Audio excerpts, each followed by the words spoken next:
In this tutorial, we are going to create a pause menu that pauses the game and opens a pause menu widget. Pause menu also has a submenu that can be closed as well by pressing the same button that opens the pause menu. We start by creating a new folder and a pause menu widget. First, place the overlay component. Then place two borders inside the overlay. One border for full screen background tint, the second border for pause menu buttons. Next, place the widget switcher inside the pause menu border. Then place the vertical box inside the widget switcher and fill the vertical box with 4 buttons. I am using custom buttons, which are a simple wrapper around common buttons. This way, if I ever want to change the color or any other property of a button, it will apply to every place where this custom button is used. Create your own custom buttons or continue with common buttons. Rename buttons to Continue button, Settings button, Exit to Menu button, and Exit to Desktop button. Now it is time to place the newly created pause menu widget into the viewport.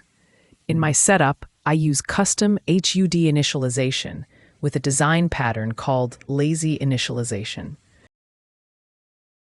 In any case, place the pause menu to your viewport widget, set the anchor layout, and press play to see the widget. Set the pause menu widget to be hidden by default. Then create a Show Pause Menu function inside the HUD class.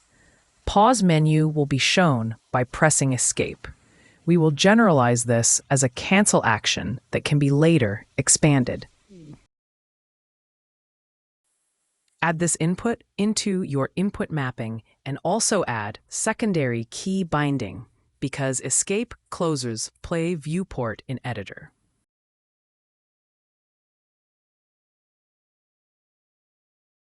I chose the P key as a secondary key for cancel action. Add a created cancel input action event into your player controller. Then call the Show Pause Menu function.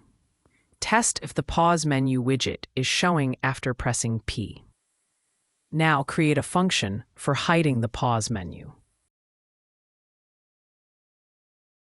Then create a function for toggling the pause menu. First, we will need to create a process escape function inside the pause menu widget. This will ensure that when we have opened settings and press escape, pause menu will not close entirely. Only settings will close.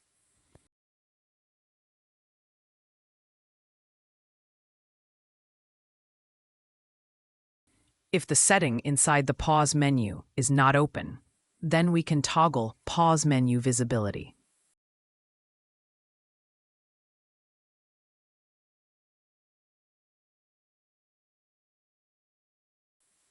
Now we are going to place a border that will represent the future settings panel.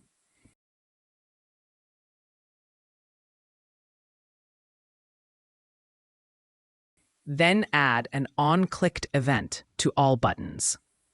Again, I am using a custom button that triggers a custom on-click interface event on its parent. But you can use a common button as well. In any case, when we click the Settings button, we want to set the active widget index to 1. On Exit to Menu, we can use Return to Main Menu node, and for Exit to Desktop, use Quit Game node. Before we can implement a Continue button, we will collapse all toggle button functionality inside the player controller into a new function called Toggle Pause Menu. Now, we can call this function from the pause menu. And finally, we are going to pause the game itself by adding node setGameIsPaused.